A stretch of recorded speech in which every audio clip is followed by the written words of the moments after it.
Give us a sense of your thinking on the possibilities here of Jimmy G coming back to Foxborough. So good morning, Greeny. I would say, as a reporter covering the team, there's so much secrecy around the Patriots quarterback plan. So I was asking myself the question, what do I know for fact? And for fact, what I know is that the Patriots, Bill Belichick, he holds Jimmy Garoppolo in such high regard. And it's one thing for me to say it, but I could actually show it to you. I mean, there was a picture after the 49ers handed the Patriots their worst home loss in 2 decades under Bill Belichick, where Bill Belichick stayed on the field to talk with Jimmy Garoppolo. And Josh McDaniels, the offensive coordinator, was standing nearby for his turn to talk to Jimmy Garoppolo. So the point is this, Greeny. If the Patriots believe Jimmy Garoppolo is their plan A and there's a big gap to plan B, now is the time for them to at least test the 49ers' commitment to Jimmy G. And so then that begets the obvious next question, which is if they do decide, to your point, that that's what they want to do, how do they get it done?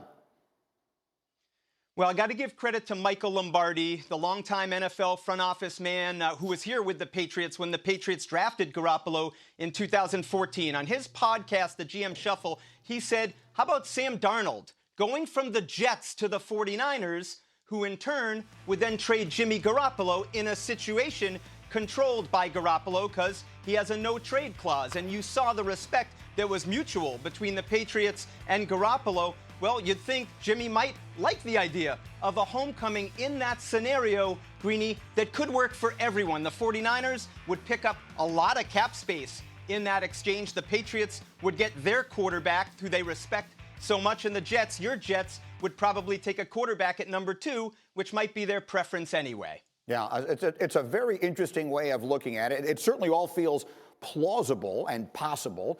How likely it is remains to be seen, but it'll play out, we would think, in the next week or 2. Mike Reiss, outstanding. Again, you can read all of that, the piece that he put up there yesterday. Let me bring my crew back in here. And Dan Orlovsky, what'd you think of that? Let's start with just the quarterback, specifically the quarterback piece of this, which is to say that this would result in Darnold in San Francisco and Garoppolo in New England. Just looking at it from the standpoint of those players, Dan Orlovsky, how do you like it? I think San Francisco would be ecstatic if they can get Sam Darnold for a worthy cost, right? I think Kyle Shanahan would absolutely love Sam Darnold, and I think Sam Darnold would thrive in San Francisco, knowing the way that Kyle coaches quarterbacks, develops quarterbacks, and then kind of allows them to play to their highest level. We would see the Sam Darnold that was that 3rd pick overall in the draft play really, really, really well, and it would quiet a lot of the conversation around him. Now, Jimmy Garoppolo to New England makes a ton of sense, only if Josh McDaniels liked or wants to go back to the traditional thought process or style of football that they played with. It only makes sense if he did not like his experience last year with the dual threat quarterback of Cam Newton.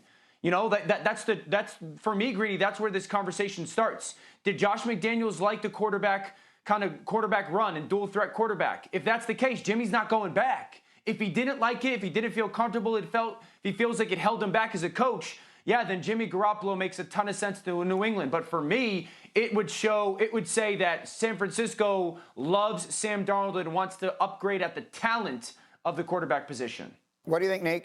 So Sam Darnold needs to be making these calls himself. Any way to get him out there to San Francisco, like he needs to be wheeling and dealing and trying to figure out how he can make this happen. I think everything that Dan said was right on point, with the exception of the Cam Newton point. Is I don't understand, I can't imagine that Josh McDaniels believes that the Cam Newton that they got last year is like an accurate version of what an offense would be like with a healthy, younger, fresher dual threat quarterback. I think Josh McDaniels recognizes the pattern of the NFL, the direction that it's going, and best case scenario, he wants a flexible guy that can be dual threat, that can threaten the defense in multiple different ways, but he wants one who's a little healthier and one who hasn't had as many surgeries. I don't think that they necessarily want to go back to Jimmy Garoppolo unless they're going to do this kind of quarterback cycling strategy that we've all kind of hoped some team would try at some point. Maybe this is the team that's going to be willing to try it, who's going to be willing to go out there and just kind of bring in a new quarterback every year. I guess the Colts are kind of the only team that have started to try to do something like that. I could see that happening with Jimmy G,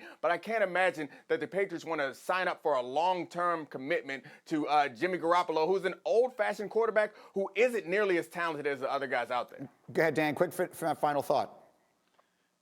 Yeah, I just think like Josh McDaniels has a decade worth of empirical data that, our offense was really good doing it this way. This is the way we built our organization and had a ton of success. And Jimmy Garoppolo fits that style. The ball out of his hands, distributing the football. We use a little bit of the play action pass.